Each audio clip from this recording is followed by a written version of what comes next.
गुंजन। हाँ? राजा जीजा प्रणाम। का हो? अरे के हरे माई ई राजा जीजा हो बड़की दीदी के गांव के। अरे बेटा खुश रह तू ही है राजा। आओ आओ आओ बेटा बैठो बैठो आओ आओ। हे भगवान, जब से ये दोनों बहन वहाँ से आइल बानी दिन भर बस तोहरे चर्चा करत रहेली। अरे आज तो रानी बिटिया इहो कहत रहे कि बुझा रहल बा कि केहू आवे वाला बा, कहे से के हाथ से लोटा छूट रहल बा। ए बिटिया जाना चाय भेज द और रानी बिटिया के भी भेज द। ठीक बा माई। अरे क्या आइल बा हो? अरे जग्गीपुर से अपन बिमली के गांव से बाड़े। जग्गीपुर में केकरे घर से बड़ा बेटा? जी श्री पंचम सिंह जी के प्रधान जी का पोता बाड़ा। हाँ। क्या बात है, क्या बात है। अरे हमरे बिमली का बियाह जग्गीपुर में भइल, उनमें प्रधान जी का बहुत बड़ योगदान बा। अरे बेटा तू यहाँ कैसे? टाइगर भैया जो हॉस्टल में वार्डन बाड़े वही हॉस्टल में हमहू रहिला। अच्छा अच्छा। जब हमके पता चलल कि बिमला भाभी के गांव के हमें तो उन्हीं के साथ घूमे आ गई। बहुत अच्छा कहला। देखा अभी तुम बैंक जाता नहीं, संझा के मिलब हैं? अरे खाना वाना खिया दिया ठीक से लइकन के? हाँ हाँ हाँ। बैठो बैठो।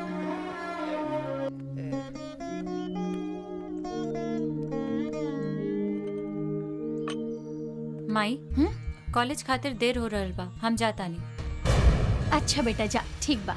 ठीक बा।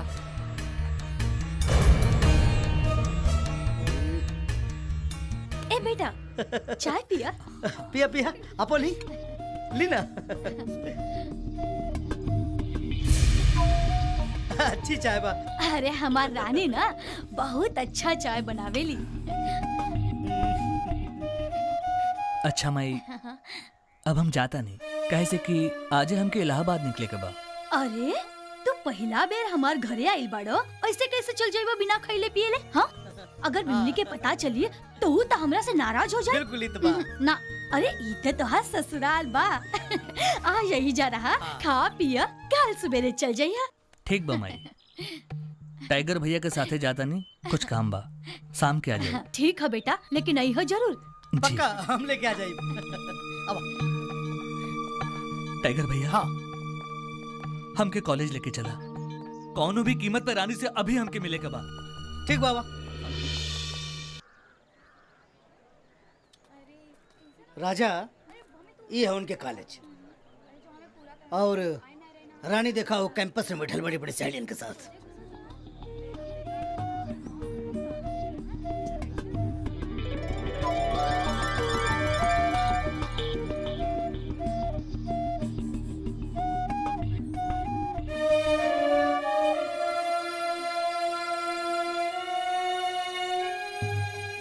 का भेल राजा, का देखा तारा? टाइगर भैया अच्छा मजाक करा तारी रानी हमसे। नजदीक इला पे बात ना और दूर से मुस्कान, कुछ समझ में नहीं आवत। तू एक काम करा, ये हमार चिट्ठी रानी तक पहुंचा दा और कह दिया कि जौन मजाक हमरा साथे कैली हम कभी भुलाइब ना। ठीक बा। और एक बात इहो कह दिया कि राजा अभी यही वक्त इलाहाबाद वापस जाता।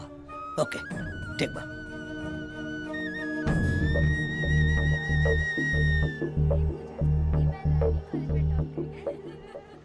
अरे मनोज भैया आप? रानी राजा तहरा के एगो लेटर देले बा और कहले से कि तुही से मिले आयल रहे और आज जात हो इलाहाबाद वापस। बोल दिया कौनो इलाहाबाद विलाबाद ना जाए के बा, रानी बोलनी हाँ। ठीक ओके।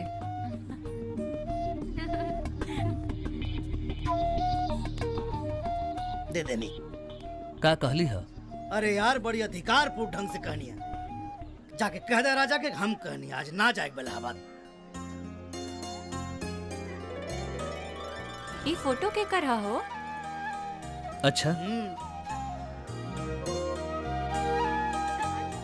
तस जाते के बा। राजा का सोचता रहो?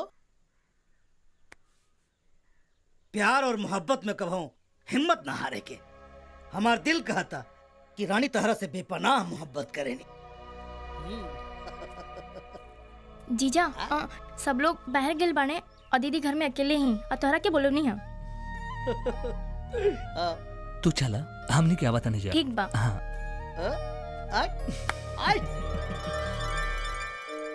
टाइगर भैया कुछ समझ में नहीं आवत। तू चिंता मत करा, जोन हो वाला बा सब बढ़िया हो रहा बा। ओके राजा जीजा दीदी तोरा के घर में बुलावता नहीं। ए भैया तू हेजे बैठा, हम मिल के आवता नहीं। हम बैठब ना, बैठे काम बिगाड़ब। हम जाता नहीं, अब मुलाकात हुई बिहान सुबह, समझला। थैंक यू भैया। ऑल द बेस्ट। जा।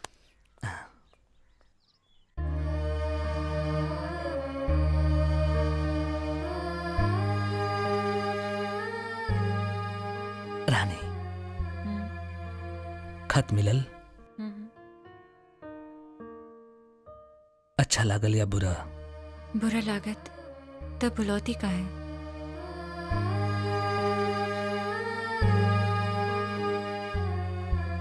ये बात तू हमके गांव में काहे ना बतावलू कि हमसे प्यार करल हुआ ना?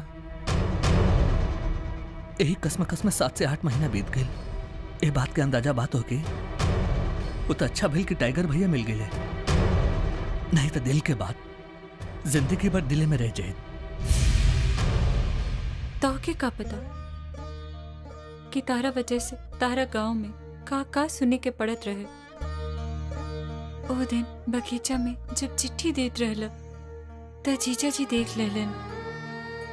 ओए से हम चिट्ठी डर के मारे ना लेने, और एक दिन जब दिल की बात कहेला पत्र के सहारा लेनी तो वही समय भैया आ गए और पता चलल कि हमार ब्याह तय हो गया। एक झटका में हमार सारा सपना चूर चूर हो गई। और दिन जब हम अंतिम बार तोहके देखनी तो एहसास भइल कि अपना जिंदगी के हसीन पल छोड़ के जाता नहीं। तब से ऐसन कौनो दिन, कौनो सुबह, कौनो शाम न रहल जब हम तोहके याद न कईनी।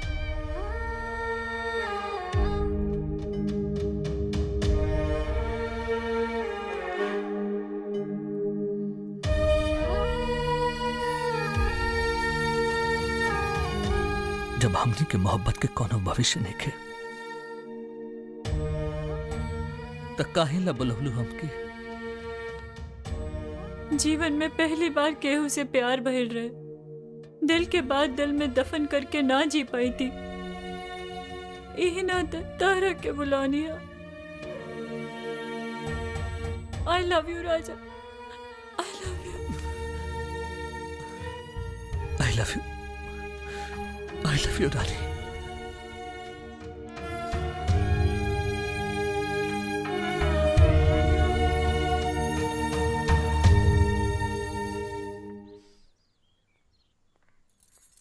खुश रह बेटा। विक्रम भैया प्रणाम। प्रणाम प्रणाम। का हो राजा, का हाल चाल बा? ठीक बा भैया। माई बतौलेस के तू टाइगर के साथ आयल बड़ा? जी। और का चल रहल बा?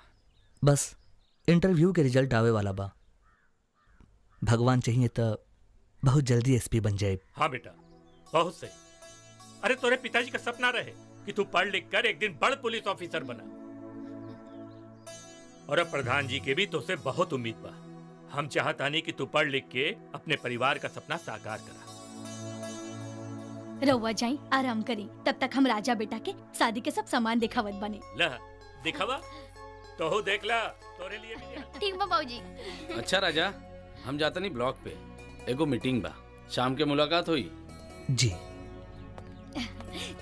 ई माई भी ना हम तोरा के सब सामान दिखावत बनी, बैठ। ई देख, हाय देख बेटा, ई रानी के साड़ी बा, सुंदर बा ना? जी। जेवरो बा, हाय देख। अब लड़का इंजीनियर बा तो शादी की तैयारी भी वही हिसाब से होके के चाहिए ना। हाँ हाँ। काम आई लगलो तो सामान दिखावे तो हो ना, ताके कुछ और काम ना। हाँ गुंजन ले चल सब सामान अंदर। चला। लजातिया। अच्छा माई, रानी कितना जल्दी ब्याह काहे करत रो? कम से कम एमे पूरा कर लेवे दे तू। अरे बेटा, इतना सुंदर लड़का बड़ा भाग्य से मिलेला। रानी के तो ओकर ससुराल में राजयोग बा। अब पढ़ाई के का बा उ तो ससुरालों में कर ली है। माई अब तो खाली बतियाईबो कि खाना पीना भी होई। अरे काहे गुस्सा ताड़ू? तू चलो बेटा पहले खाना खा लो, नहीं तो रानी गुस्सा जाई। जी।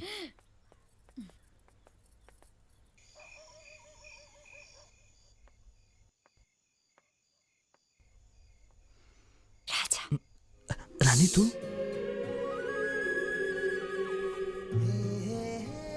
का देखा तारा? अपने गांव में तो के ठीक से देख ना पाऊनी, काहे? देखे के मौका कहाँ देलू? ऐसे मत देखा, हमरा लाज लागता। अच्छा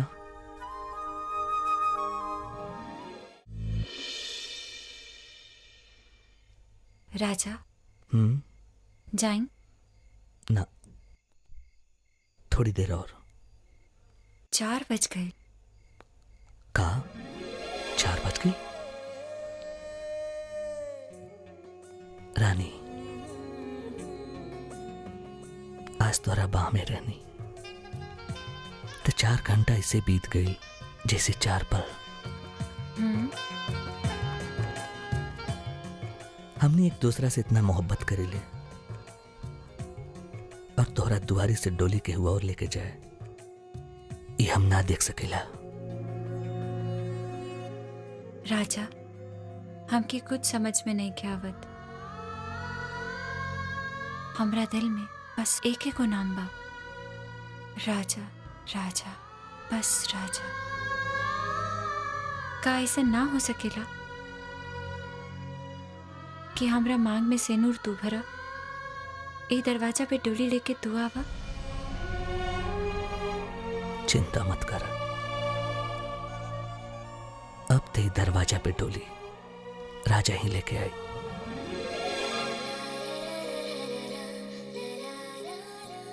लव यू राजा।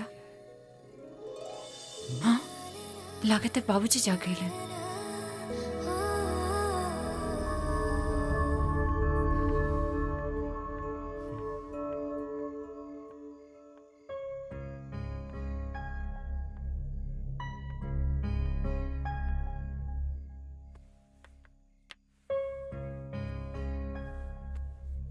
दीदी हाँ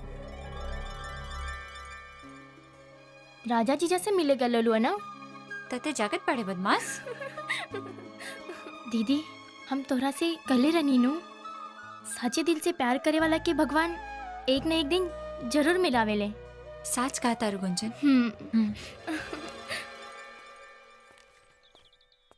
अरे का राजा, कैसन रहे रानी के साथ तुम्हारी मुलाकात? भैया हमारा जिंदगी के सबसे हसीन पल रहे रानी से मुलाकात। राजा तहरा और रानी के मिला के तहरा से ज्यादा खुशी हमरा हो रहल बा। भैया बोला। हम यहाँ से जाए से पहले रानी के मांग भरल चाहतनी। रानी एकरा खाते तैयार बनी? हाँ भैया, वो रात के मंदिर पे हमारे इंतजार करी हैं। तब कौन डरे के बाद बा? तो हूँ तैयार हो जा, हम तहरा साथे बानी।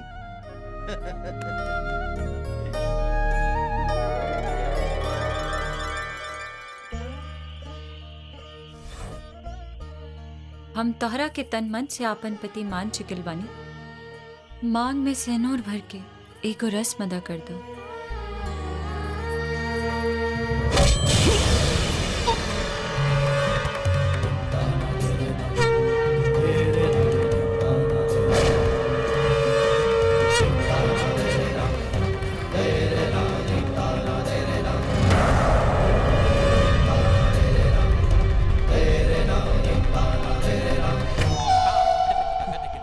साला हमारा घर में रह के हमारा इज्जत से खेल रहल बाड़े।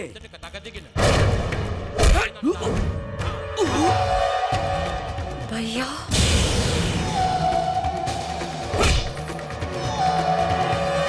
चल यहाँ से।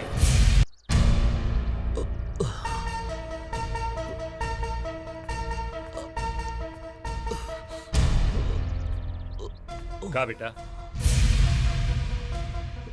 हमनी से कोनो गलती हो गई बका? जौन हमरा इज्जत के माटी में मिला रहल बड़ा हैं?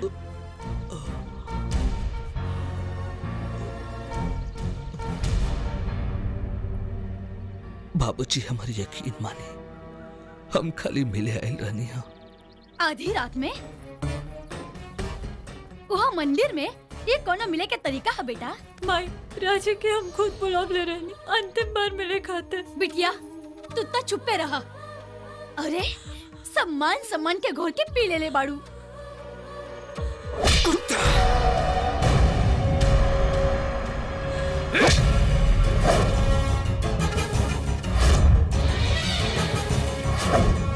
जबान संभाल के बोला भैया, अगर अपन मान सम्मान बचावल चाहत रहा तो हाथवा नहीं चलेला, नहीं तो तूर के गर्दन में लटका दे। तोरे दादाजी के बुला दे ले बानी, आ गइल बाणे। उहो ते देखें उनकर इज्जतदार खून का कर रहल बा। दादाजी के फोन करके तू अच्छा ना कहला, इस सदमा ऊपर बर्दाश्त ना कर पाई है। तो कि तोरे दादाजी के मर्यादा का ख्याल रहत तो आधी रात के एक लड़की से मिले मंदिर के पीछे ना जाते। राजा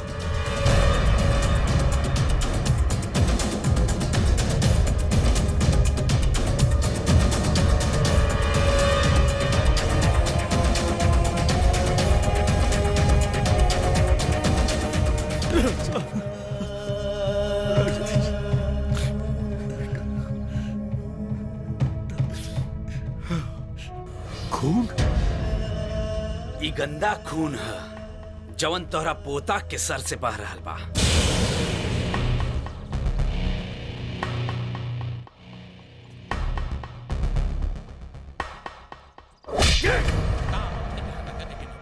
जवन खून के ते गंदा कह रहल बाड़े, ओमे अबले इतना गर्मी बाकी बा कि तो टुकड़ा टुकड़ा करके जमीन पर फेंक सकेला।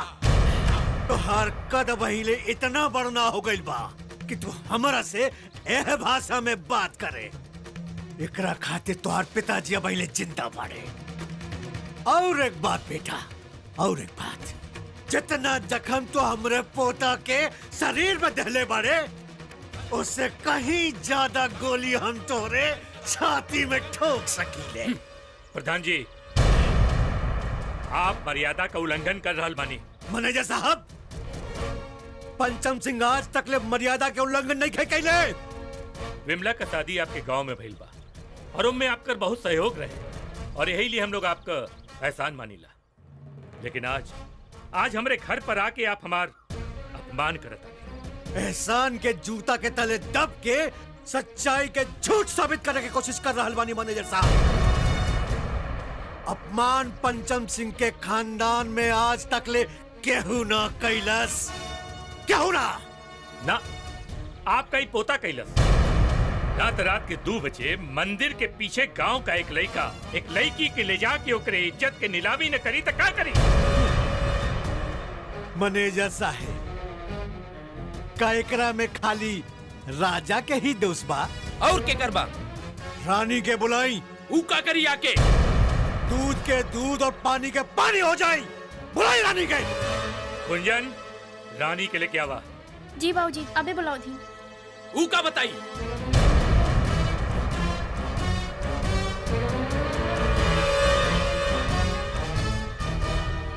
रानी, देखा बेटा, आज 2 परिवार के प्रतिष्ठा और सम्मान के प्रश्न है। साथ साथ बतिया, राजा से मिले तू आयल रहू कि राजा तोहरा से मिले आयल रहे? बेटा ना दादाजी, रानी से मिले हम आयल रानी।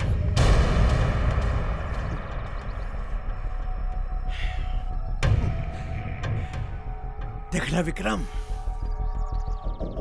एकरे कहल जाला संस्कारी खून के संस्कारी औलाद।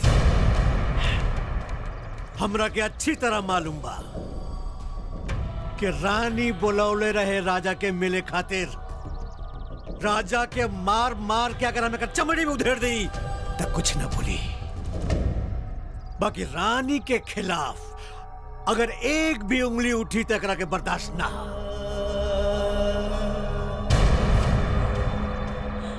राजा, रानी, हम तोहनी के 2 मिनट के समय देत बनी। जौन बतियाए का होगा वो घर में जाके बतिया ला, लेकिन एक बात याद रखिए, आज के बाद तू दोनों के मुलाकात ना होके के चाहिए, और अगर ऐसा भइल तो बहुत बुरा होई। सुन ला राजा, अगर तू हमरा बात के काटे के कोशिश कैला तो याद रखिए तो रखे अपन दादा के लाश पर से गुजर के पड़ी।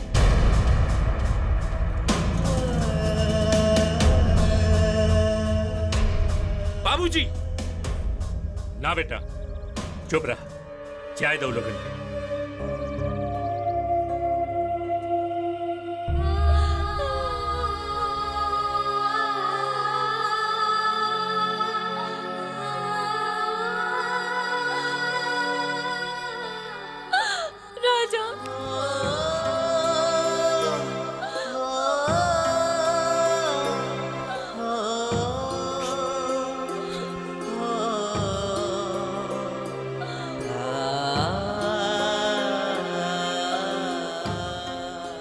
राजा,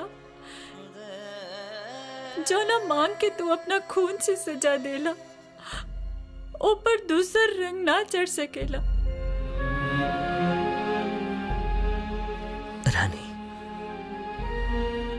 2 दिन बाद तो हर ससुराल वाले ही खूब अच्छे से श्रृंगार करिया, बिंदी लगैया, काजल लगैया, कान में बाली, हाथ में चूड़ी, गले में हार, नाक में नथिया, खूबसूरत बनारसी साड़ी सबके सामने पहन के जाइए। ना ना हो पाए हमसे ये सब, ना हो पाए। हमार श्रृंगारकारी तोहरे खातिर बा। हमके याद करियो, हम तो के सजावे खातिर ना, हम अपन जान दे दे, हम अपन जान दे दे, हम अपन जान दे दे राजा। जिए पड़ी तो के ना, हमरा खातिर ना, तो चाहता रो कि हम जिंदा रहे तो के जिए के पड़ी। ना राजा, कसम बा हमके छोड़ के मत जाओ राजा, हमके छोड़ के मत जाओ।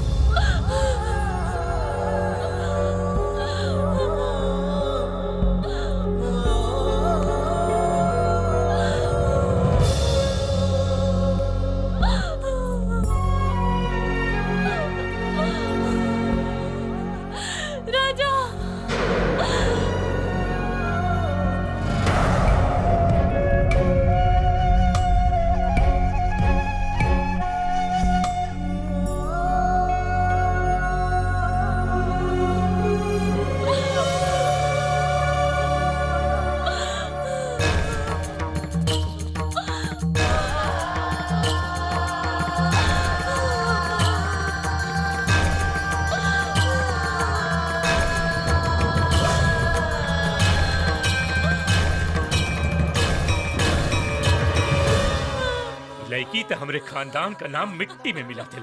मन तक करते कर गला दबा दी। एकरा माथे पर होकर गंदा खून हमके जरा भी अच्छा ना लगता। कि मिटा दे, धो दे कर के। एकत का बाड़ू, पानी उठावा।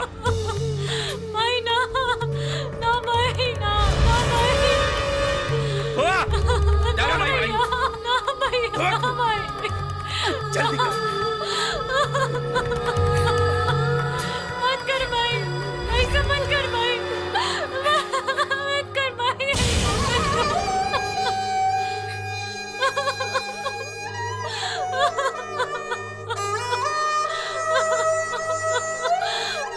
राजा,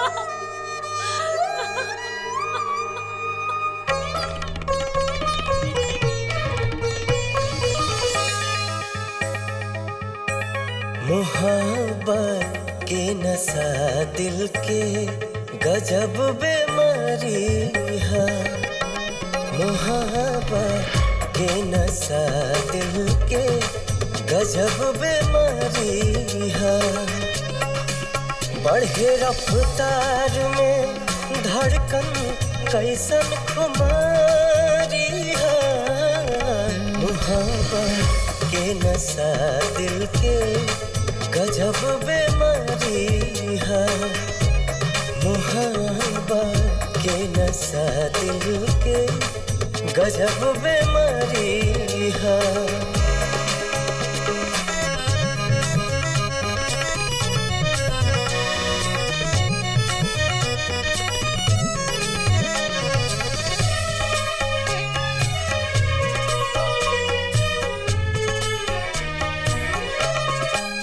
कुहू के मन रोवे अखिया हंसी के ओट लेके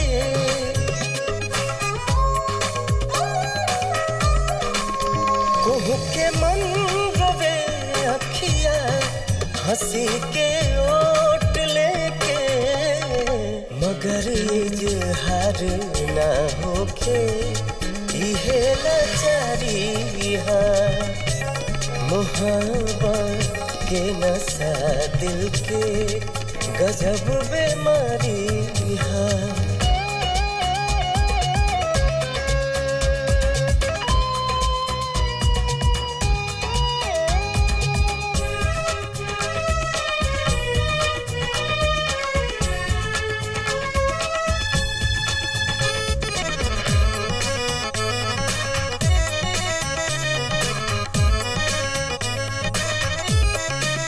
हंसा के ई रोबावेला हंसा के जान लेला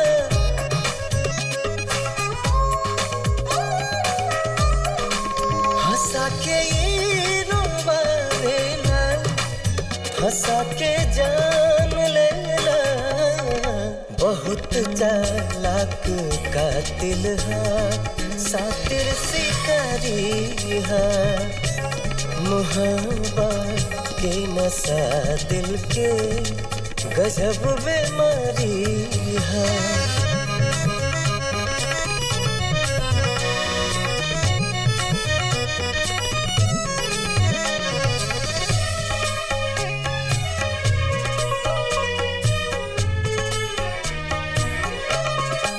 बसावेला उजाड़ेला पागल बनावे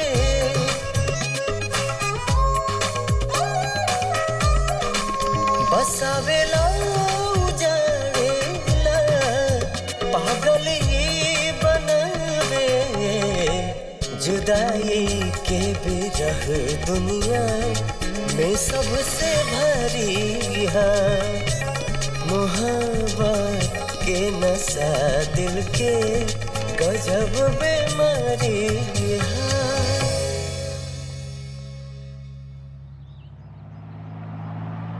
राजा भैया अपन ख्याल रखिए ठीक बा देखा भैया एकदम मन लगा के पढ़ी हो कुछ बन के दिखावे के बा चलिए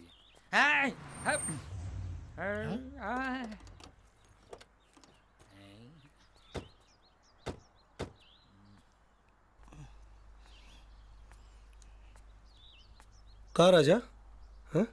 का सुन रहल बानी का भैया देखा बाबू सपना राती में देखल जाला दिन में ना कौनी सपना के बात करता नहीं रानी रानी के सपना की बात करता नहीं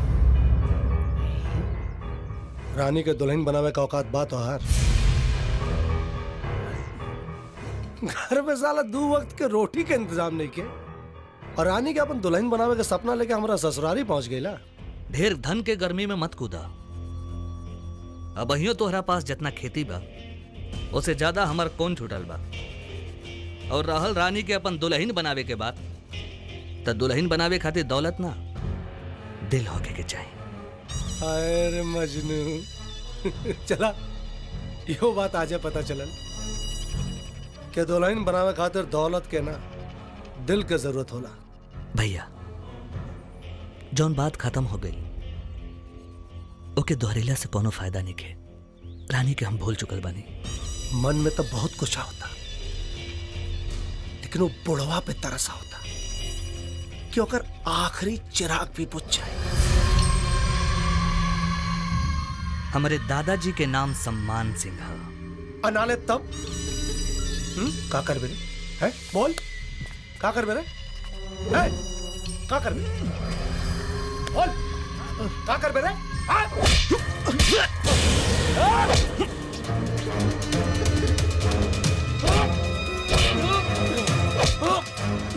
दादाजी राजा देखिए ना।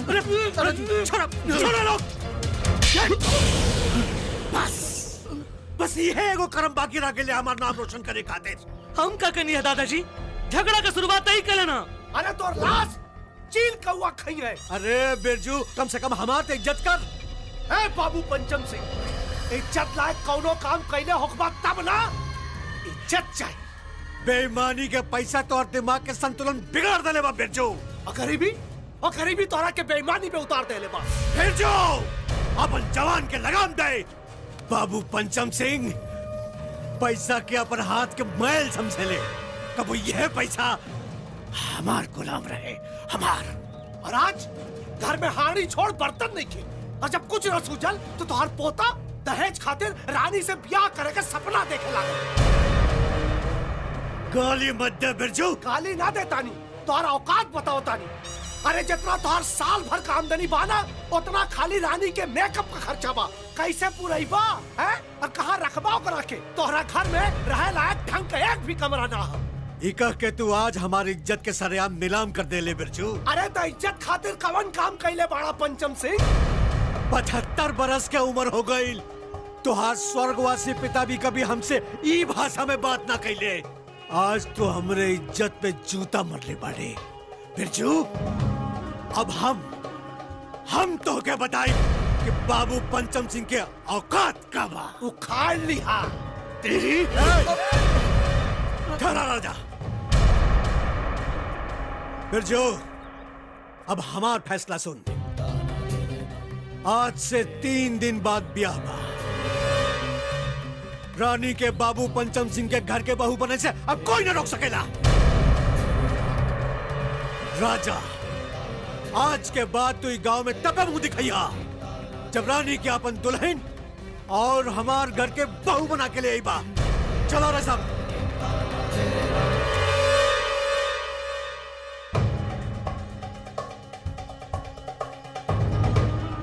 बिरजू से रानी के डोली तब रजवे लेके आई। तोहरा अंदर जितना ताकत हो गया लगा लिया।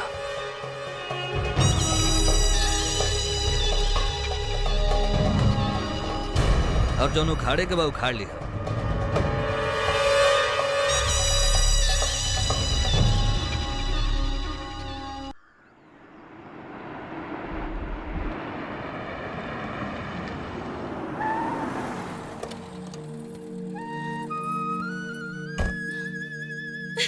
क्या करे हमरा तो कुछ समझ में नहीं किया आवत। ए लड़की तो हमार नाक कटा दे यार। मत रो माई। माई प्रणाम। हाँ खुश रह बिटिया। माई बात कहा तो रोवत काहे बाड़ू? अरे का करी, थोड़ी देर में रानी के ससुराल वाले ओकरा देखे खातिर आवे वाला बाड़े और वहाँ के तैयार होके के नामे नहीं खेले। माई तू चिंता मत कर, हम रानी के समझात बानी ना, तू रो मत। हाँ, माई रानी चुप हो जा। ए रानी, सब ठीक हो जाए। रानी दीदी रो मत, चुप हो जा, चुप हो जा। तू हमके गांव में काहे न बतौलू कि तू राजा से प्यार करेलू? दीदी गलती हो गई, डर के मारे ना बता पावनी। देखा रानी, अब बहुत देर हो चुकल बा, अब कुछ ना हो सकेला। सुना, तू जल्दी से तैयार हो जा, सब लोग आवे वाला बाड़े। देखा, तू अगर ब्याह से इनकार करबू ना तो माई बाबू को बहुत बदनामी होई। चला जल्दी से तैयार हो जा, हम नीचे बानी, ठीक बा? आओ जल्दी।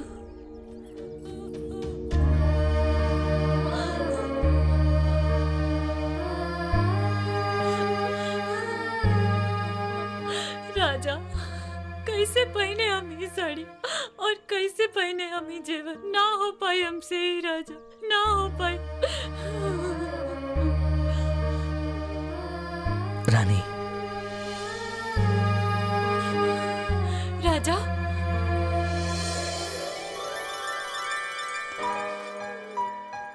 रानी, हम कहले रानी ना, तू जब जब याद करबो हम तोहरे पास रहा।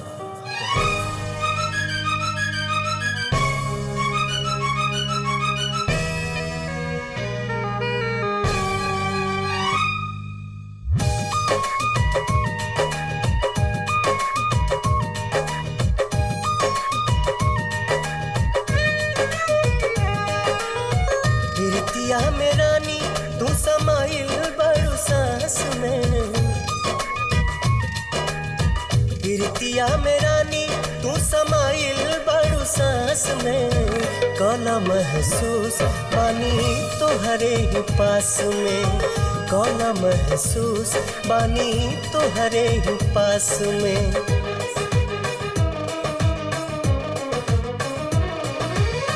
देखला न रानी हम तई हमें बानी, देखला न रानी हम तई हमें बानी।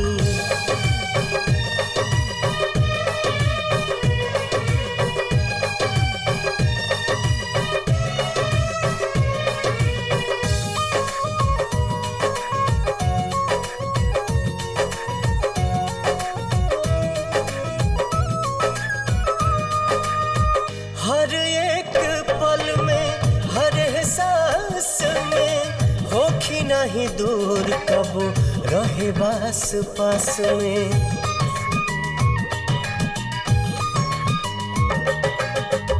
हर एक पल में हर एहसास में होखी नहीं दूर कब रहे बास पास में। होखी ना जुदाई तू तो रहबू हमरा साथ में, होखी ना जुदाई तू तो रहबू हमरा साथ में। कौला महसूस बानी तोहरे ही पास में, कौला महसूस बानी तोहरे ही पास में।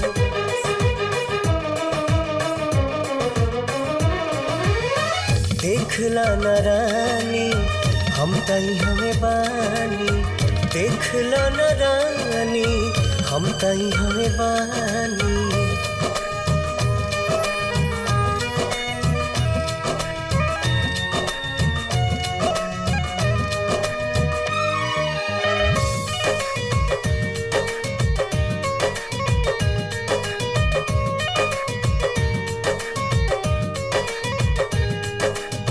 मोहब्बत में जब से मनवा रंगाइल, तोहरे में सब कुछ बाटे इहे बुझाई।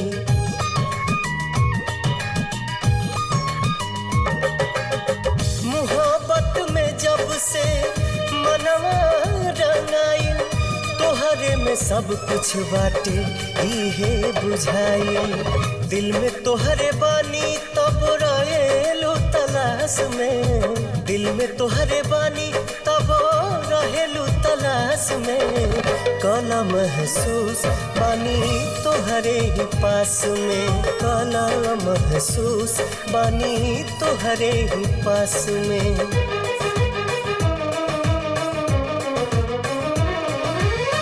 देखला न रानी हम तई हमें बानी, देखला न रानी हम तई हमें बानी।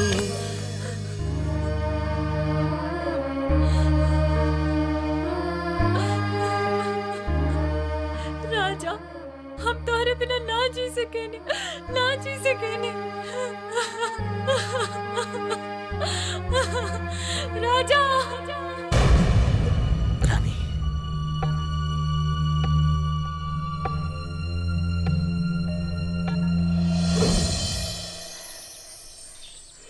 अरे दीपू जल्दी करा भाई, देर होता। हाँ दादाजी आ गई नहीं। अरे गजोधर, हाँ उ मंदिर पर कहार लोग डोली लेके गईले कि ना? हाँ गईलो प्रधान जी। दादाजी राजा इंतजार करत हुई हैं। ठीक कहत बड़ा। अरे रुकी रुकी प्रधान जी, पहले विजयी होके के आरती तो उतारे दी।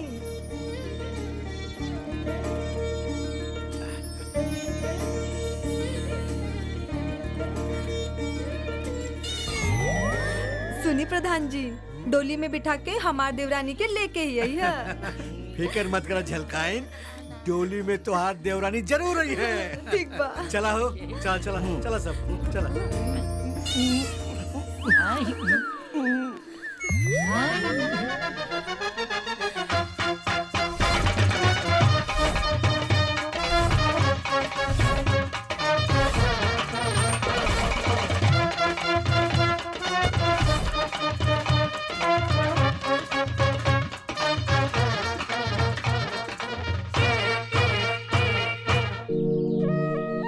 राजा, रानी तक खबर पहुंच गई बा कि ना? हाँ दादाजी, टाइगर भैया खबर दे दिले बड़े। अच्छा अच्छा।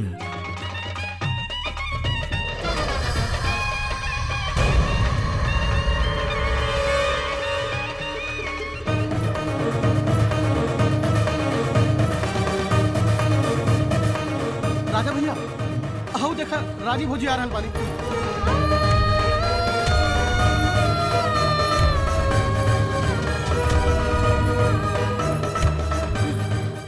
दादाजी खुश रह बेटा। रानी, दादाजी हमने के शादी खातिर मान गए और हम तो हर मांग भर के दुल्हन बना के ले जायल बनी। सपना तो हमरो भी यही रहे राजा, बाकी अब ये असंभव बा। काहे रानी? हम तो उहे रास्ता पर चल रहल बानी राजा, जबन तू हमके दिखोले बड़ा। ए रानी, हम तोरा बिना जी ना पाए। जीता हमो बिना पाई तोरे बिना राजा, बाकी घुट घुट के जियब। काहे से कि हम तारा के तन मन से अपन पति मान चुकल बानी। बाकी डोली तो ओही के साथ में जाई जे दरवाजा पे मोर पहन के आयल बा। आज अगर डोली तारा साथे उठल तब परिवार का मान मर्यादा माटी में मिल जाए। हमके माफ कर दो राजा, हमके माफ कर दो। हाँ बेटा, तू सही कह रहल बारू। दरअसल क्रोध में इंसान अपन विवेक भूल जाला और शायद ये भूल हमरो से भइल। जा बेटी जा, बियाह के मंडप पर लोग तुम्हारा इंतजार करत हुई। जा, हमके माफ कर दी दादाजी। बेटी जा, एमे तो हर कोनो कसूर नहीं। जा।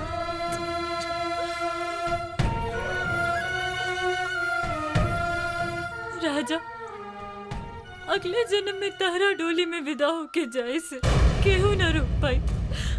हमके माफ कर दिया राजा।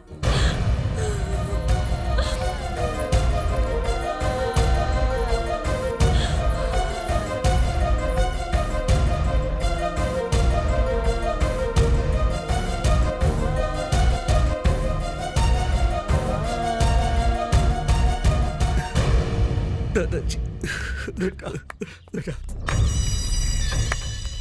अच्छा है, बहुत अच्छा।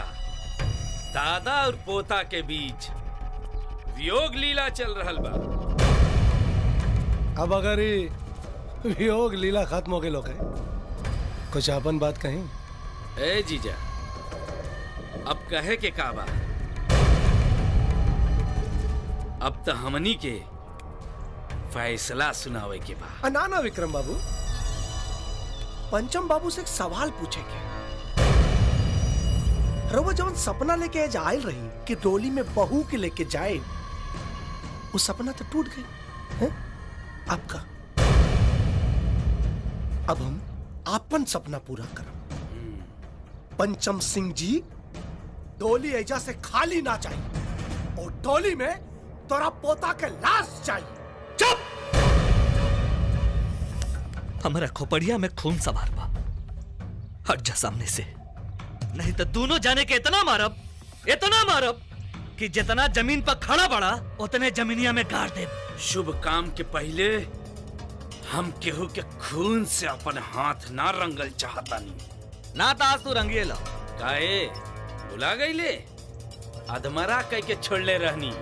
धोखा से रे डोमड़ा, सामने से इते ना तो टंगवे फाड़ देती। ए साले, चुप ना तो सारी गोली तोरा खोपड़ी में उतार दे।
हम तोहरा के तन मन से आपन पति मान चुकल बानी। मांग में सेनूर भर के एगो रस्म अदा कर दो।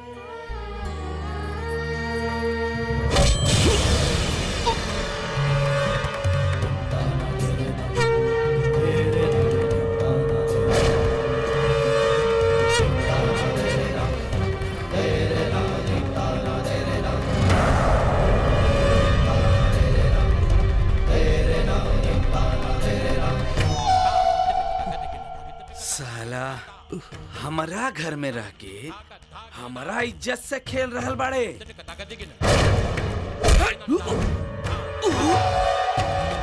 भैया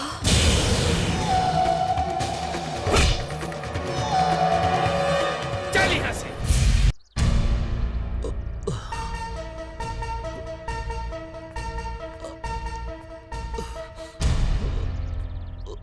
का बेटा हमनी से कोनो गलती हो गई बका? जौन हमरा इज्जत के माटी में मिला रहल बड़ा हैं?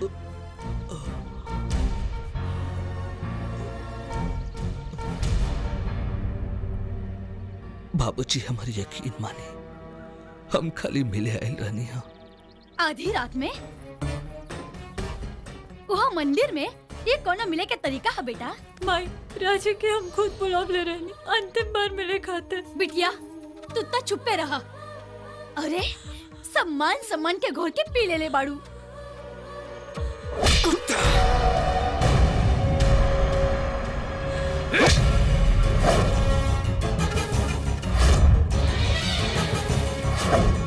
जबान संभाल के बोला भैया, अगर अपन मान सम्मान बचावल चाहत रहा तो हथवा नहीं चलेला, नहीं तो तूर के गर्दन में लटका दे। तोरे दादाजी के बुला देले बानी, आ गइल बाणे। उहो ते देखें उनकर इज्जतदार खून का कर रहल बा। दादाजी के फोन करके तू अच्छा ना कहला, इस सदमा बर्दाश्त ना कर पाई है। तो कि तोरे दादाजी के मर्यादा का ख्याल रहत तो आधी रात के एक लड़की से मेरे मंदिर के पीछे ना जाते। राजा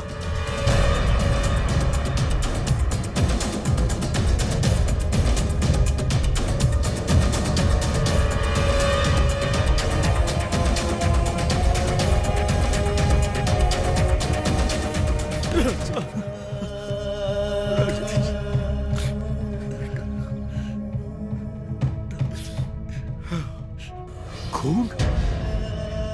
ई गंदा खून है जवन तोहरा पोता के सर से बह रहल बा।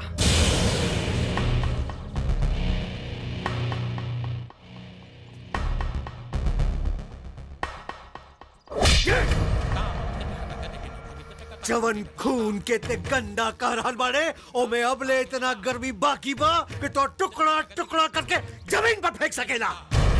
तो हर कद वहीले इतना बड़ना हो गइल बा कि तू हमरा से एह भाषा में बात करे। एकरा खातिर तोहार पिताजी अब पहले जिंदा बाड़े। और एक बात बेटा, और एक बात, जितना जख्म तो हमरे पोता के शरीर में दहले बाड़े उससे कहीं ज्यादा गोली हम तोरे छाती में ठोक सकीले। प्रधान जी, आप मर्यादा का उल्लंघन कर रहल बानी। मैनेजर साहब, पंचम सिंह आज तक ले मर्यादा के उल्लंघन नहीं कैले। विमला का शादी आपके गांव में भइल बा और उनमें आपका बहुत सहयोग रहे और यही लिए हम लोग आपका एहसान मानीला।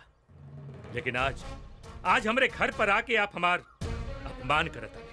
एहसान के जूता के तले दब के सच्चाई के झूठ साबित करने की कोशिश कर रहल बानी मैनेजर साहब।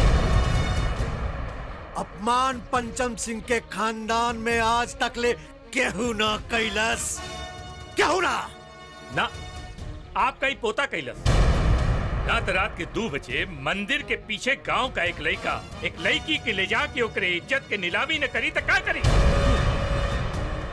मैनेजर साहब, का एकरा में खाली राजा के ही दोष बा? और के करबा? रानी के बुलाई। ऊ का करी आके? दूध के दूध और पानी के पानी हो जाए। बुलाई रानी के। कुंजन, रानी के लिए क्या हुआ? जी बाबूजी, अबे बुलाओ थी। ऊ का बताई?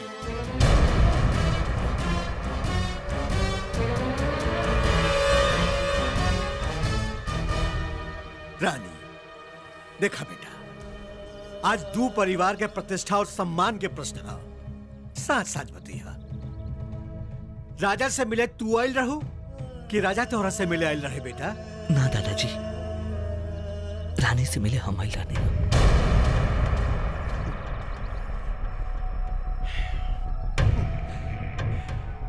देखला विक्रम, एकरे कहल जाला संस्कारी खून के संस्कारी औलाद। हमरा के अच्छी तरह मालूम बा कि रानी बुलौले रहे राजा के मिले खातिर। राजा के मार मार के अगर हमें चमड़ी में उधेड़ दी तो कुछ ना बोली, बाकी रानी के खिलाफ अगर एक भी उंगली उठी तो एकरा के बर्दाश्त ना।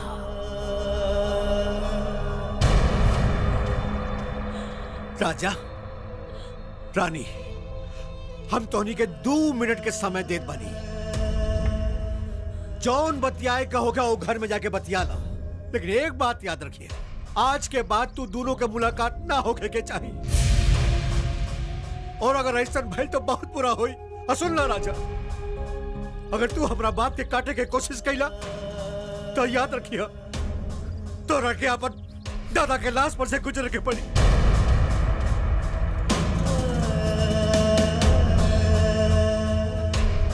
बाबूजी, ना बेटा, चुप रहा, चाय दो लोगों को।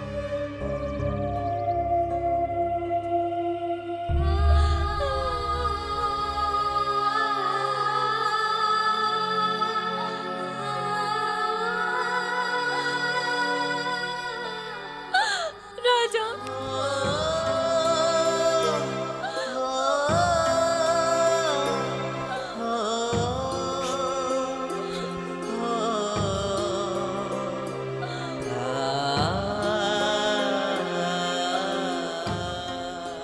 राजा, जो ना मांग के तू अपना खून से सजा देला, ऊपर दूसर रंग ना चढ़ सकेला। रानी, 2 दिन बाद तो हर ससुराल वाले ही खूब अच्छे से श्रृंगार करिया, बिंदी लगैया, काजल लगैया, कान में बाली, हाथ में चूड़ी, गले में हार, नाक में नथिया, खूबसूरत बनारसी साड़ी सबके सामने पहन के जाइए। ना ना हो पाई हमसे ये सब, ना हो पाई। हमार श्रृंगारकारी तोहरे खातिर बा। हमके याद करियो, हम तो के सजावे खातिर। ना, हम अपन जान दे दे, हम अपन जान दे दे, हम अपन जान दे दे राजा। जिए पड़ी तो के ना, हमरा खातिर ना, तो चाहता रो कि हम जिंदा रहे तो के जिए के पड़ी। ना राजा, कसम बा हमार। हमके छोड़ के मत जाओ राजा, हमके छोड़ के मत जाओ।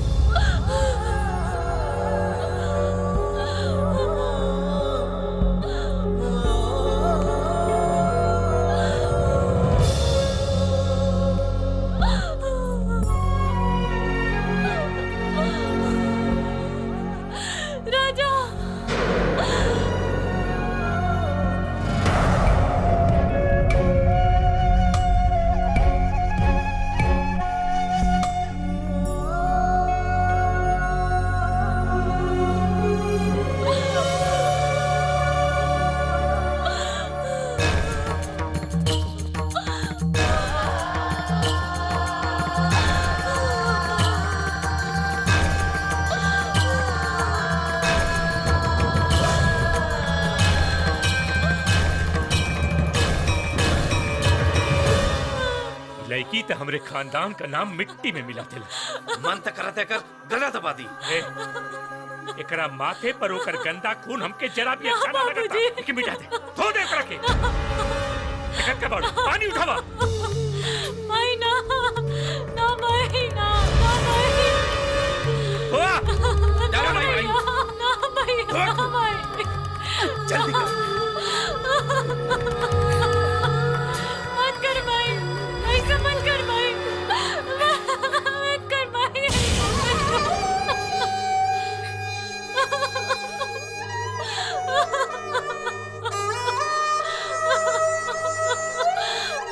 राजा।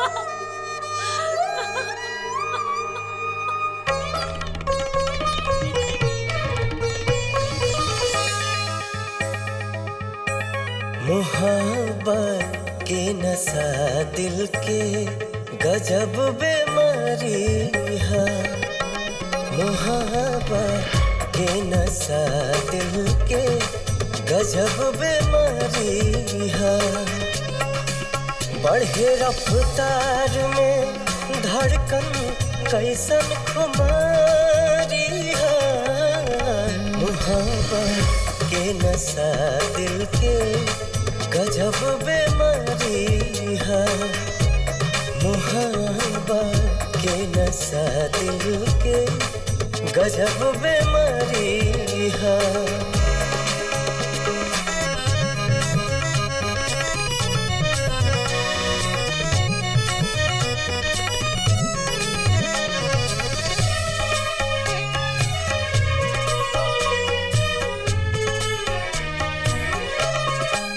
कुहू के मन रोवे अखिया हंसी के ओट लेके।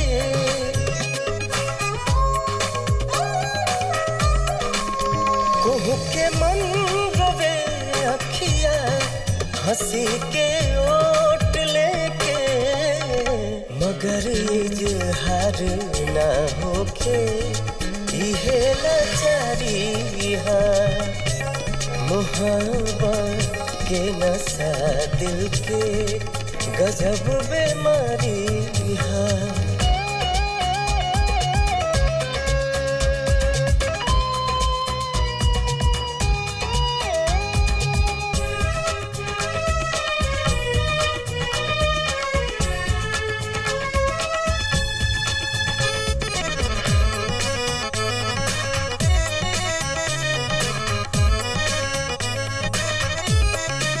हंसा के ई रोबावेला, हंसा के जान लेला।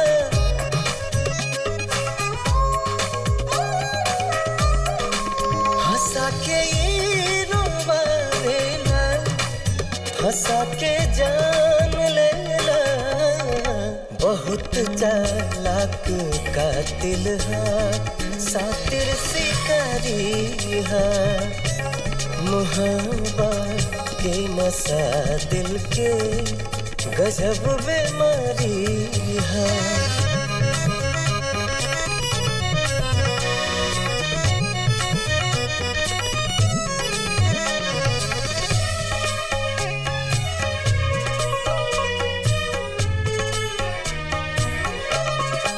बसावेला उजाड़ेला, पागल ही बनावे।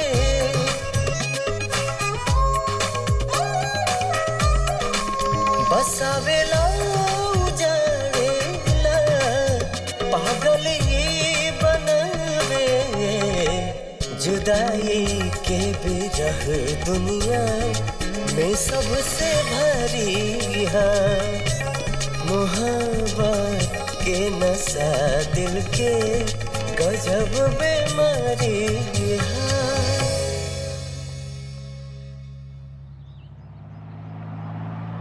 राजा भैया अपन ख्याल रखिए, ठीक बा? देखा भैया एकदम मन लगा के पढ़ी हो, कुछ बन के दिखावे के बा। चलिए।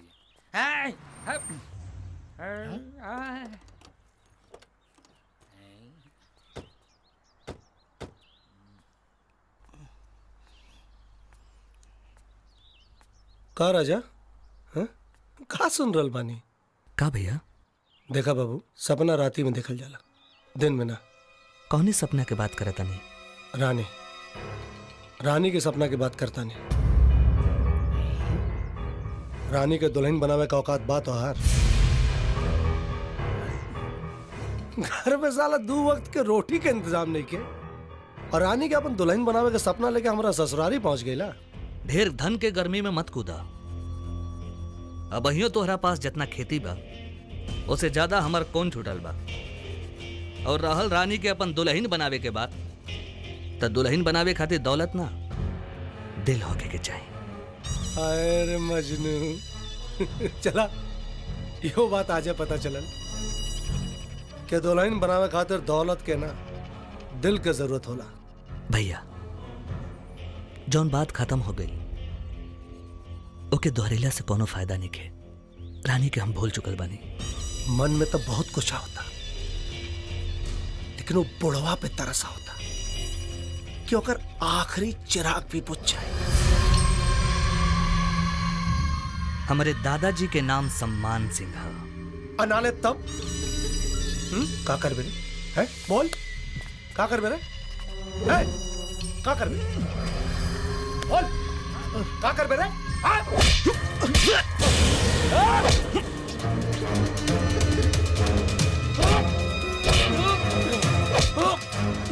दादाजी राजा देखिए ना। दादाजी छोड़ो लोग। बस ये है एगो करम बाकी रह गए हमारा नाम रोशन करे खातिर। हम का करनी है दादाजी? झगड़ा का शुरुआत ही करे ना। अरे तो लाश चील कौवा खाई है। अरे बिरजू कम से कम हमारे इज्जत कर। ए बाबू पंचम सिंह इज्जत लायक कौनो काम कैले होकबा तब ना इज्जत चाहिए। बेईमानी के पैसा तो और दिमाग के संतुलन बिगाड़ देले बा बिरजू। और गरीबी तोरा के बेईमानी पे उतार देले बा। बिरजू अपन जवान के लगाम दे। बाबू पंचम सिंह पैसा के अपन हाथ के मैल समझे ले। कब यह पैसा हमार गुलाम रहे हमार। और आज घर में हाड़ी छोड़ बर्तन नहीं की। और जब कुछ न सूझल तो तुम्हार पोता दहेज खातिर रानी से ब्याह करे के सपना देखे लगे। गाली मत दे बिरजू। गाली ना दे तानी, तुम्हारा औकात बताओ तानी। अरे जितना तुम्हार साल भर का आमदनी बाना उतना खाली रानी के मेकअप का खर्चा बा। कैसे पूरा बा है? और कहाँ रखबा करा के तोहरा घर में रहे लायक ढंग का एक भी कमरा ना हो। इका के तू आज हमारी इज्जत के सरेआम नीलाम कर दे ले बिरजू। अरे तो इज्जत खातिर कवन काम कैले बाड़ा पंचम सिंह? 75 बरस के उम्र हो गई। तुहार स्वर्गवासी पिता भी कभी हमसे ई भाषा में बात ना कैले। आज तो हमरे इज्जत पे जूता मरले बाड़े बिरजू। अब हम तो क्या बताई कि बाबू पंचम सिंह के औकात का बा। उखाड़ लिया तेरी। खड़ा राजा बिरजू, अब हमार फैसला सुन। आज से 3 दिन बाद ब्याह बा। रानी के बाबू पंचम सिंह के घर के बहू बनने से अब कोई न रोक सकेला। राजा आज के बाद तू गांव में तब मुंह दिखाइया जब रानी के अपन दुल्हन और हमार घर के बहू बना के ले आई बा। चलो रे सब।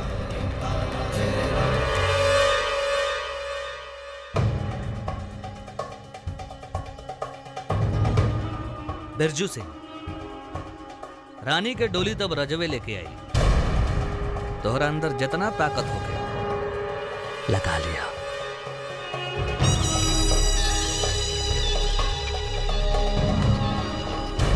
और जो उखाड़े के बाद उखाड़ लिया।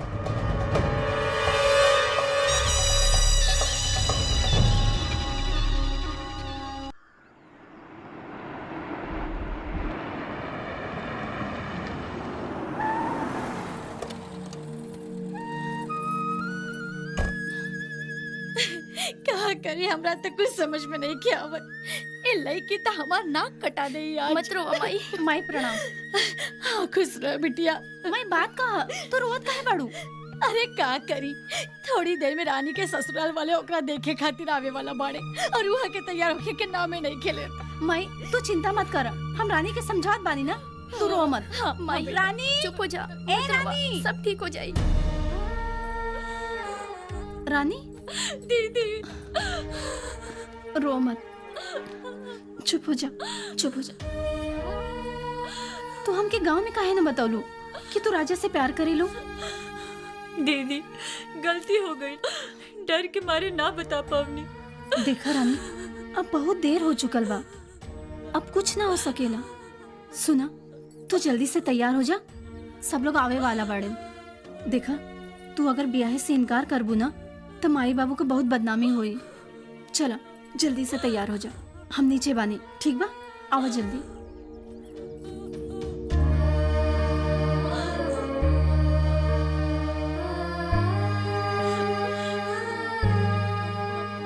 राजा कैसे पहने हम ये साड़ी और कैसे पहने हम ये जेवर? ना हो पाए हमसे ही राजा, ना हो पाए। रानी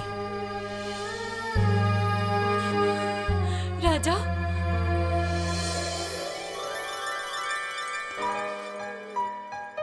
रानी हम कहले रानी ना, तू जब जब याद करबो हम तोहरे पास रहा।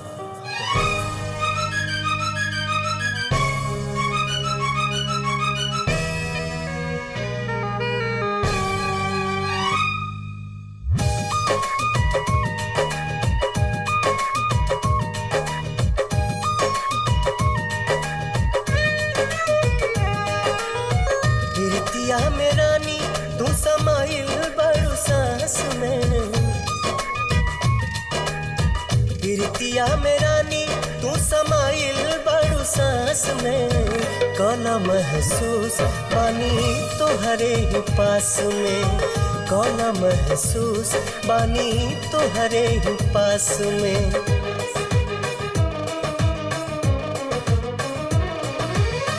देखला न रानी हम तई हमें बानी, देखला न रानी हम तई हमें बानी।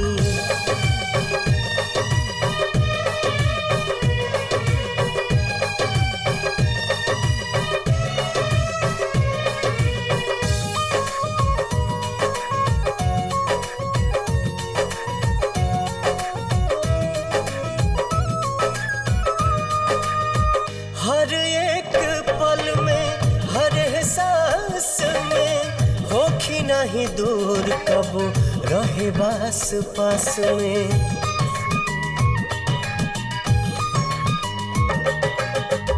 हर एक पल में हर एहसास में होखी नहीं दूर कबो रहे बास पास में। होखी ना जुदाई तू तो रहबू हमरा साथ में, होखी ना जुदाई तू तो रहबू हमरा साथ में। कौला महसूस बानी तोहरे ही पास में, कौला महसूस बानी तोहरे ही पास में।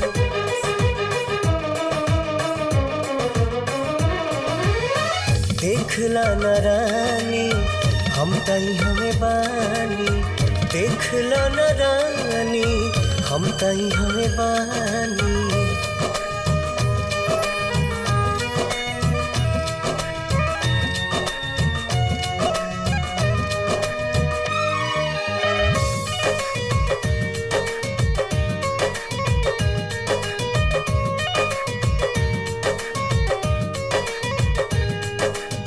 मोहब्बत में जब से मनवा रंगाइल, तोहरे में सब कुछ बाटे इहे बुझाई।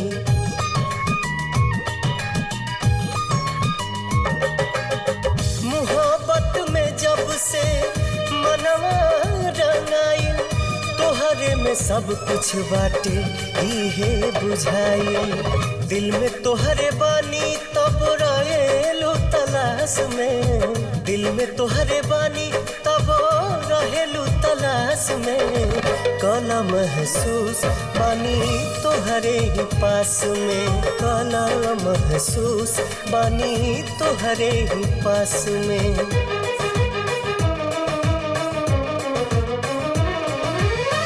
देखला न रानी हम तई हमें बानी, देखला न रानी हम तई हमें बानी।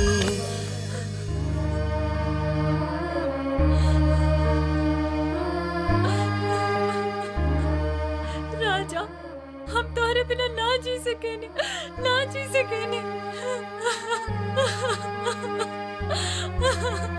राजा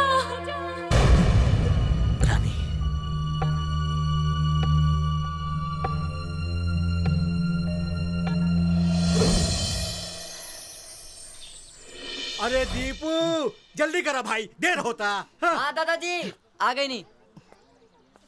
अरे गजोधर, हाँ वो मंदिर पर कहार लोग डोली लेके गई कि ना? हाँ गई लो प्रधान जी। दादाजी राजा इंतजार करत हुई हैं। ठीक कहत बड़ा। अरे रुकी रुकी प्रधान जी, पहले विजयी होके के आरती तो उतारे दी।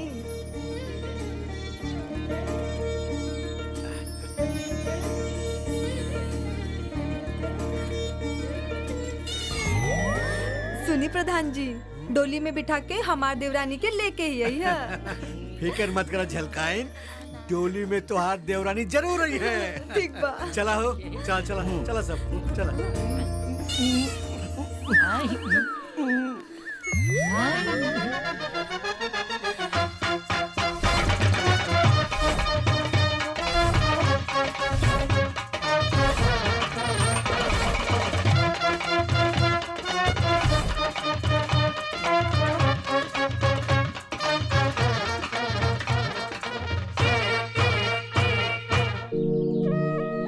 राजा, रानी तक खबर पहुंच गई बा कि ना? हाँ दादाजी, टाइगर भैया खबर दे दिले बड़े। अच्छा अच्छा।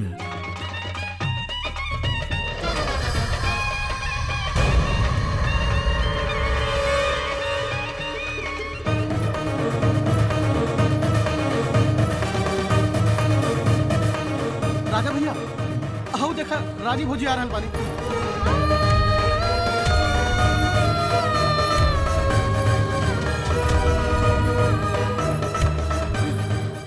दादाजी खुश रहा बेटा।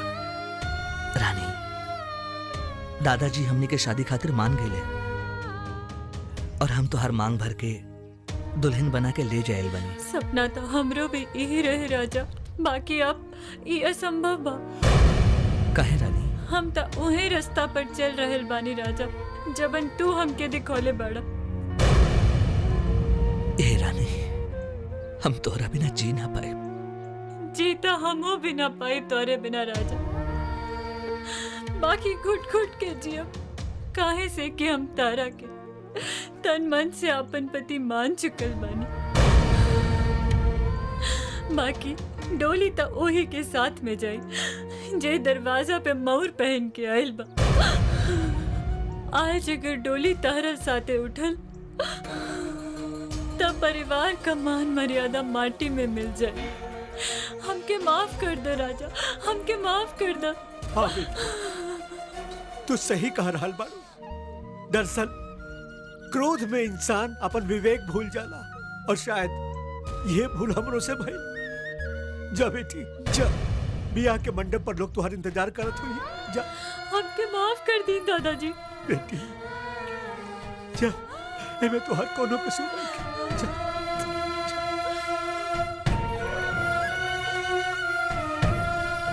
राजा, अगले जन्म में तारा डोली में विदा होके जाए से केहू न रुक पाई।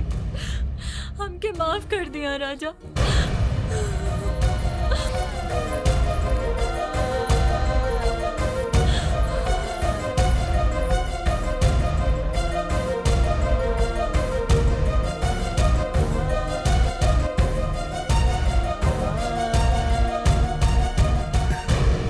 दादाजी बेटा बेटा। अच्छा है, बहुत अच्छा। दादा और पोता के बीच वियोग लीला चल रहल बा। अब अगर वियोग लीला खत्म हो गई लोग कुछ अपन बात कहीं। ए जीजा, अब कहे के का बा? अब तो हमनी के फैसला सुनावे के बा। ना ना विक्रम बाबू, पंचम बाबू से एक सवाल पूछे के। रवा जवन सपना लेके आज आयल रही कि डोली में बहू के लेके जाए, वो सपना तो टूट गई है आपका। अब हम आपन सपना पूरा करब। पंचम सिंह जी, डोली ऐजा से खाली ना चाहिए और डोली में तोरा पोता के लाश चाहिए। चुप! हमारा खोपड़िया में खून सवार बा। हट जा सामने से, नहीं तो दोनों जाने के इतना मारब कि जितना जमीन पर खड़ा बड़ा उतने जमीनिया में गाड़ दे। शुभ काम के पहले हम केहू के खून से अपन हाथ ना रंगल चाहतानी। ना ताज तू रंगिएला। काहे भुला गईले? अधमरा कह के छोड़ले रहनी। धोखा से रे डोमड़ा, सामने से हिते ना तो टंगवे फाड़ देती। ए साले, चुप ना तो सारी गोली तोरा खोपड़ी में उतार दे।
अरे बेटा रुक आए गिला, आगे बढ़ा। ये बिया ना हो सकता पंडित जी। ये क्या कहता है बेटा? हैं? बाबूजी खाली शरीर ले जाके का करब? रानी के दिल तक केहू और के पास बा।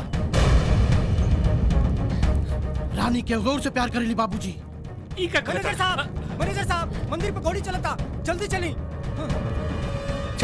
चलो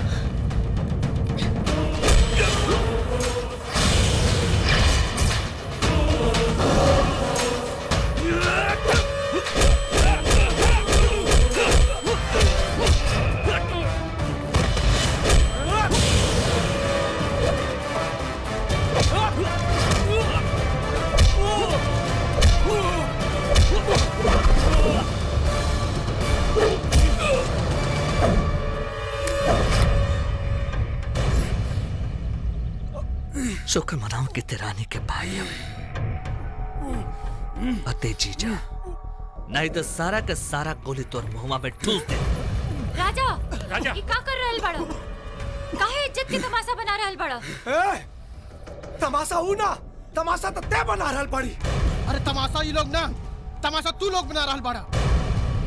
टाइगर भैया हमके सब सच्चाई बता देले बड़न।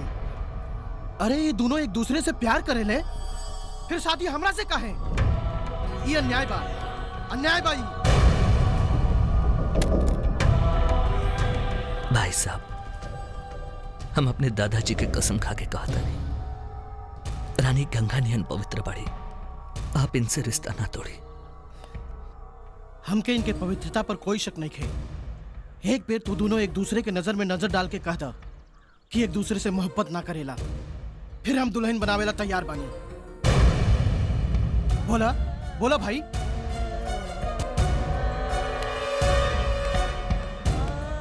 तोहरा लोगन के खामोशी से हमरा जवाब मिल गई बा। रानी तोहर बाड़ी राजा और तोहरे रही है।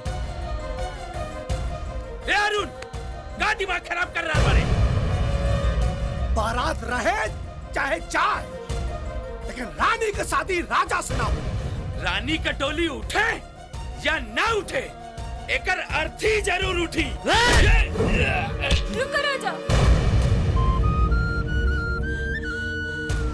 राजा लौट जा। ये प्यार के दुश्मन लोग प्यार करे वाले के ना जिए दिए ना मरे दिए। ये नाते कहत रानी, या तो हमार मांग भर दो या मरे की इजाजत दे दो, बाकी तो हमार एक न सुन लो। बाबूजी, बेटी होकला के कितना कीमत अदा करे के पड़ी। माई, अपना बेटी की जोना हाथ से पाल पोस के बड़ कहले बाड़ू, आज वही हाथ से हमार गला घोट दो। ना हमार बच्ची ना। बेटी, हमरा से भारी भूल हो गई, हमरा के माफ कर दो, हमरा के माफ कर दो बेटी। चल बेटा चल। और हाँ, जात जात एगो बात कह के जा रहल बानी। बाबू बलवंत सिंह, बाबू विक्रम सिंह, राजा जैसन दामाद और बाबू पंचम सिंह जैसन खानदान चिराग लेके ढूंढे जाइबा तब्बो ना मिली तोहरा लोग के। चल बेटा। ए पंचम सिंह, एक कदम भी आगे बढ़ेला ना, गोली मार दे। वाह, अच्छा, तब बाप भी बेटा के राह पर चल पड़ो। ठीक है, रोक सका तो रोक ला हमरा के। हाँ, दिखाई रोक के दिखाई।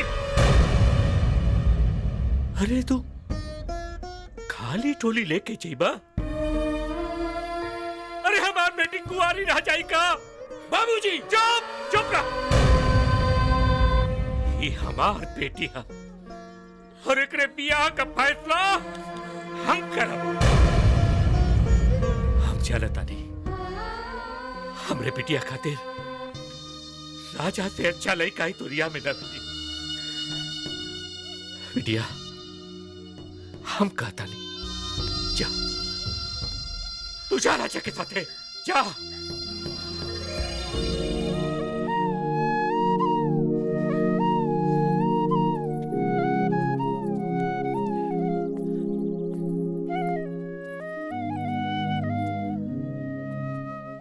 बाबूजी, रहुआ तो अपन फैसला सुनाते नहीं, लेकिन ये डोली ऐसे विदा ना हुई। विक्रम भैया, बिरजू भैया के आशीर्वाद जब लेना मिले, तब तक हम रानी के साथ खुश ना रह पाए।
विक्रम विक्रम अरे बेटा विक्रम विक्रम अरे बेटा विक्रम अरे विक्रम के मार देलेस तोरा के बेटा के मार देलेस अरे देख विक्रम कोनो मार देलेस रे अरे विक्रम जे तोरा के मरले मुका सारे के छोड़ब ना जान से मार दे सारे के अरे हमार बेटवा के मार देलेस रे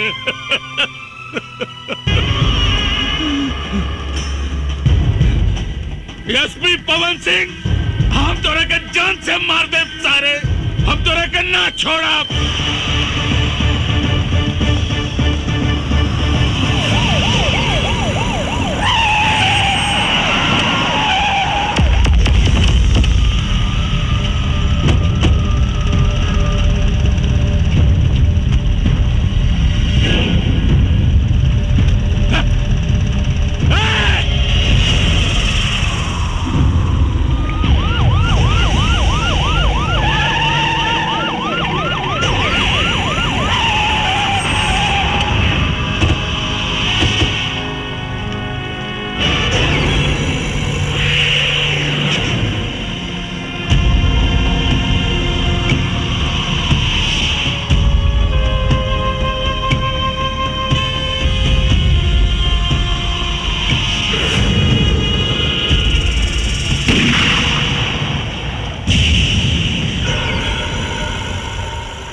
सिंह के पता चलल कि वो कहाँ बाड़े?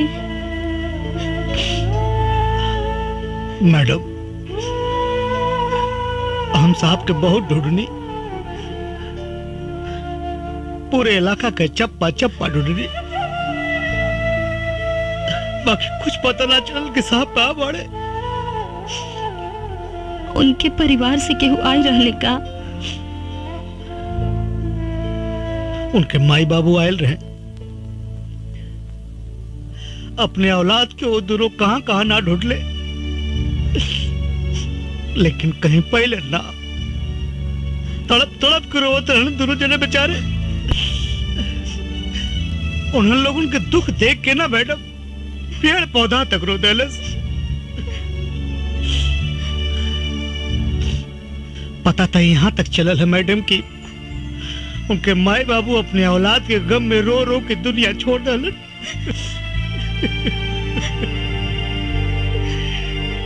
आखिर पवन सिंह गईले कहाँ? कुछ पता ना मैडम, लोग कहे कि मर गए पवन सिंह। नहीं, मेरा पवन कभी नहीं मर सकता।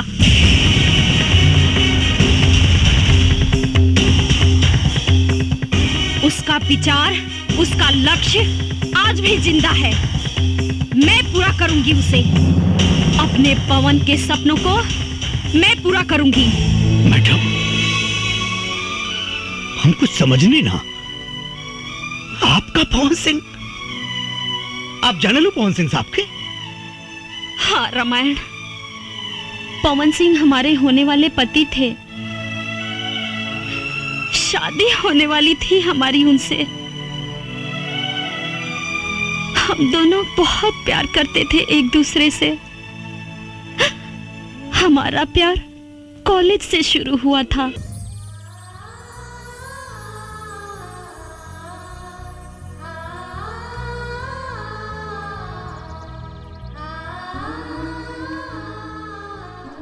आई लव यू राजा।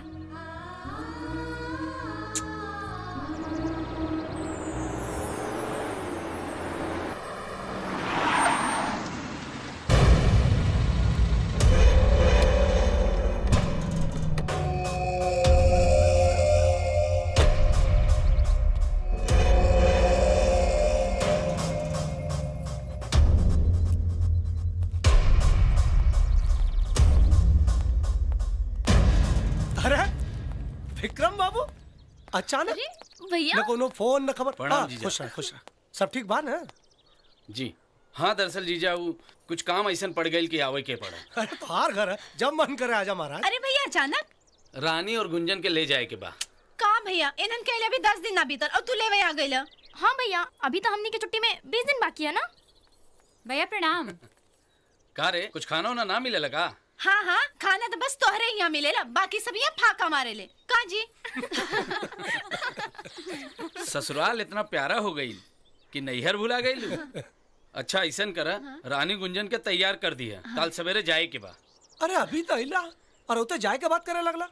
दरअसल ऐसा है, रानी का शादी जहाँ हमने दिखले रानी वो फिक्स हो गई बा। अरे वाह। और जीजा दिसंबर में 10 तारीख के ओकर अंगूठी पहनावे के रस्म बा। और खाली रानी ना, रउआ सबके आवे के पड़ी। रानी शर्मा गई। अरे हम पूरा गांव लेकर चले आए महाराज है। बहुत बहुत बधाई। हाँ बहुत बहुत।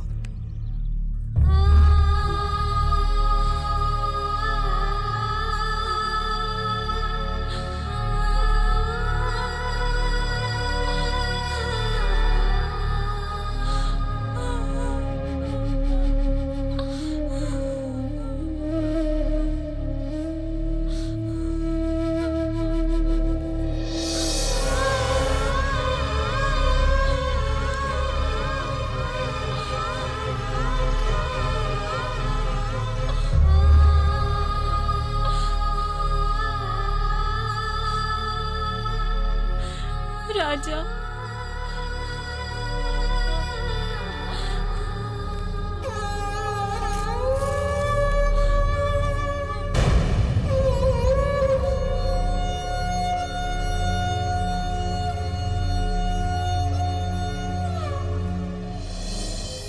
भैया कहाँ सोचा तारू? सोचा था नहीं कि देखत देखत रानी के वापस जाए के समय आ गई। कब दिन बीत गई पते ना चलल। ए बीतल दिन एक हसीन ख्वाब जैसन बीत गए गुंजन। लेकिन ख्वाब और हकीकत में बहुत फर्क होला। और हकीकत ई बा कि हमके काले जाए के बा। हर मिलन के अंत जुदाई से होला। जुदाई के दर्द का होला ई हमरा के अब पता चल रहल बा। हमरा तो इहो पता नहीं है कि रानी हमरा से प्यार करेले कि ना। काश हम राजा से एक बार बता देते कि राजा हम तारा से कितना प्यार करेले। देखा विक्रम बाबू, कोनो बात का टेंशन मत लिया। हमारी जरूरत होगा तो फोन कर दिया। जरूर जीजा। और माई बाबू के हमार प्रणाम कह दे है। ठीक बा, रोवा मत। जीजा ठीक प्रणाम। हाँ खुश जात बानी। बाकी अंगूठी के रस्म में है जरूर। कहे का बात बता जरूर। अच्छा जीजा। हमने के आइब जाना। चला बैठा। रोवा मत। हाँ अच्छा गुंजी। अरे रोहत का है बाड़ू, तुहार अपन घर है, जब मन करे आ जाइए। फिर अंगूठी की रस्म में तो हम नहीं होता बानी। टेंशन मत, आराम से घर जाके फोन कर दिया। जा रहल बाड़ू। जी खुश रह। खुश रह।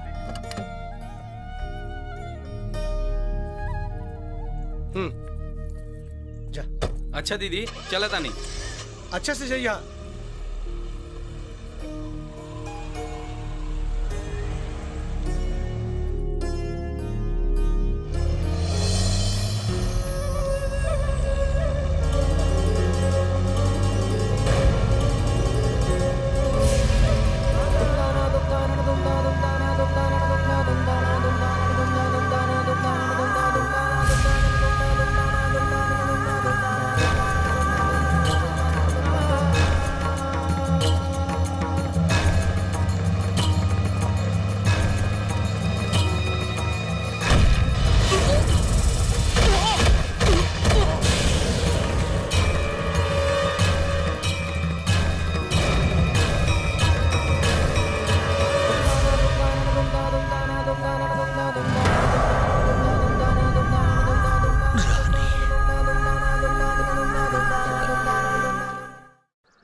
Good morning sir. Good morning. ए चकला लाओ रे।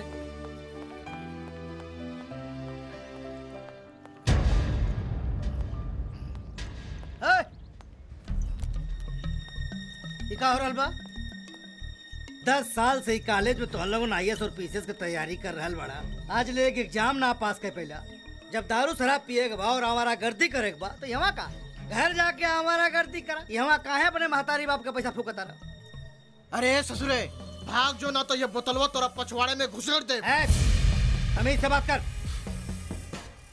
ये हॉस्टल का वार्डन है हम। 10 मिनट लागी तो हम लोगों की हॉस्टल से निकाले में। मनोज टाइगर नाम है हमारा आइला से पहले ये चाहे जवन गंदगी होत रहलो। अब हम यहाँ कोनो गंदगी ना पन पे दे। तोहरा से पहले कितना तुरम खान आइलन। अपन हाथ पैर सलामत रखल चाहता रहे तो भाग जा यहाँ से। जरूर तो हम लोगन का महतारी बाप हराम के कमाई तो हम लोगन के पढ़ा रहल बड़न। न तो संस्कारी खानदान के लड़के तरीके से बात ना कर सकेला। का रे तोर इतनी हिम्मत कि तू हमारा खानदान तक पहुंच गए।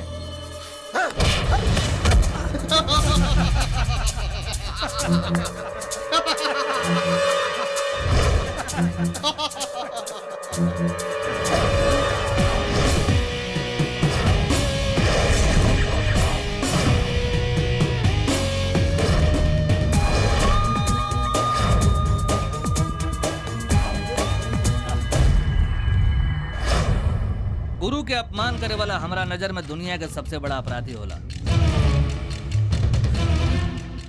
5 गिने के पहले गुरु जी के चरण में गिर के माफी मांग ल जा, नहीं तो इतना मारब कि माफी मांगे लाई हाथ ना रही। माफी का रे?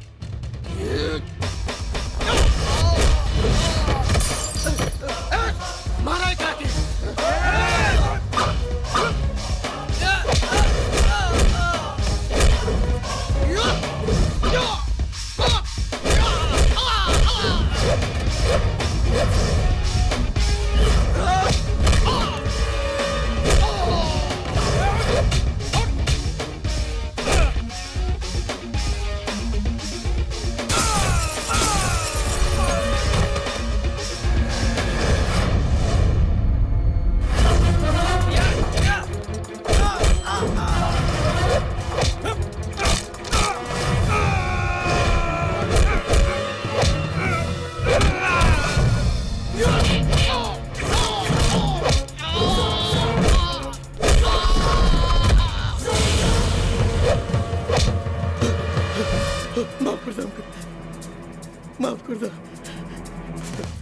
माफी हमसे ना, जाके गुरुजी से मांगा। सर माफ कर दो हमरा के। एक एक कहल जाला संस्कार।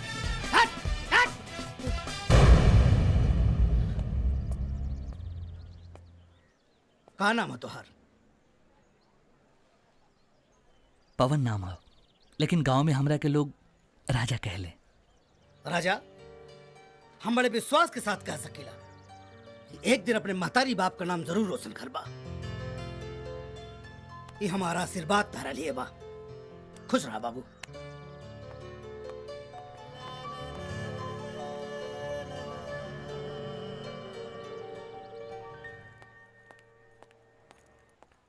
नमस्ते सर। खुश रहा पवन। अच्छा हम जाते हैं एक हफ्ता लगावे। अच्छा राजा तुमसे मिलके हमके ऐसे महसूस हो रहा बा जैसे हमके छोट भाई मिल गए लोग। कहे से कि हमरा कोनो छोट भाई ना बा।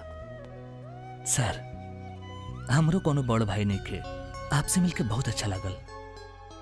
अच्छा हम घरे जात हई त तारा खातिर कुछ लेके आई। का पसंद बात होगी? भैया हमके चूड़ा और गुड़ लेते ही। हे बाबू जब ते भैया कहले तो हमार कलेजा गदगद हो गई। अच्छा भैया आपके गांव कहाँ बा? बेतिया देखे तारा नु? तब बेतिया से दक्षिण अगर 10 किलोमीटर जाइबा त एगो गांव है रतनपुर। अच्छा वो जगह रहे वाला बनी। कहा बात करता नहीं भैया? कहा है? अरे ओ गांव में तो हमारा रिश्तेदारी बा। अच्छा बगल के बड़ भाई के शादी हो। भौजी का नाम बिमला और उनके छोट बहन के नाम रानी है। अरे यार वो हमार पड़ोसी हो यार एकदम। देखी भैया घुमा फिरा के हमनी के रिश्तेदार निकलने जा। सही बात है। अच्छा भैया रानी से बता दिया कि राजा मिलल रहे। बिल्कुल बिल्कुल बता दे। अच्छा देखा हमारे बस छूटे का टाइम होता तो हम जाता ही, हम लौट कर तब भेंट हुई। ठीक बा ठीक भैया, बा, प्रणाम। खुश रहा बाबू, आके फिर मुलाकात करल जाए। ठीक है। ठीक बा।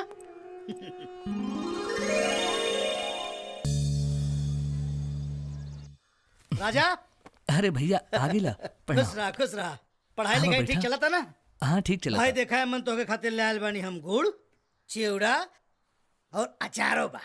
अरे मर्दे, रानी से मुलाकात भइल की ना ई बतावा। अचार तो बाद में दिहा। का बोलो?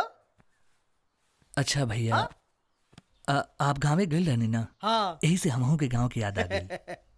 बहरे रहला पे ना बाबू, जब केहू गांव से लौट के आवेला तो गांव के बड़ी याद आवेला। अच्छा हम जाते नहीं बाबू हॉस्टल, और शाम का आइब तो बैठ के बात करल जाई। चूड़ा और गुड़ जरूर खाइए, बहुत बढ़िया बा। ठीक बा। राजा अरे मर्दे, तारा से एक बात बताओ तो बुलाइए गई नहीं। हाँ गजनी के भाई हमें ना रह रह के याद आवेला। राजा रानी मिलल रहे। बाप रे बाप, जितनी देर ओकरे घरे बैठल रहनी, राजा राजा राजा राजा राजा के तो ऐसन बाजा बजौलस कि दिमाग हमार पगला गई। और हाँ, बड़ी रिक्वेस्ट कैले बिया कि राजा के एक बार लेके आवा। ए भैया कब चलबो? आई कब चलबो? कोनो खास बात बका? आप नाराज ना हो कि ता एगो बात कहल चाहता नहीं। एक झापड़ मार बब्बे, एक तरफ बड़ा भैया कहता रहे, दूसरी तरफ तरफ नाराज हो। बताओ का बात हो? वो कहा है ना भैया, हाँ। हम रानी से बहुत प्यार करेला। ई तो बेटा हमके वही दिन पता चल गई रहे जब रानी हमसे तोहरे बारे में चर्चा कैली कि मामला ये खाली मेल मिलाप का ना भाई कुछ। अब बताओ तोहरा का दिन हम का कर सकेला? भैया हमके रानी के गांव लेके चला ना। कब चलेगा बा? हम तक कहब कि अब यहीं चलल जाओ। तो पहन कपड़ा पहन। ए भैया राजा, ये हमार गांव, ही गांव में हमार पूरा बचपना बीतल बाबू। ए भैया तोहार गांव बड़ी सुंदर बा हो। राजा हर गांव एक जैसन होला। अभी गांव तहरा है नाते सुंदर लागता, कहे से कि जकरे लिए तोहार दिल धड़क रहल बा वही गांव में बिया। सही कहता नहीं।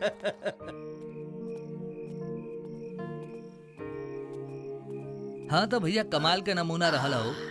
हाँ तो बाबू हमारे यहाँ कमाले के नमूना बनेला। अब एक काम करा, खा के सूत रहा बाबू, सुबह चल जाई रानी की यहाँ। ठीक है।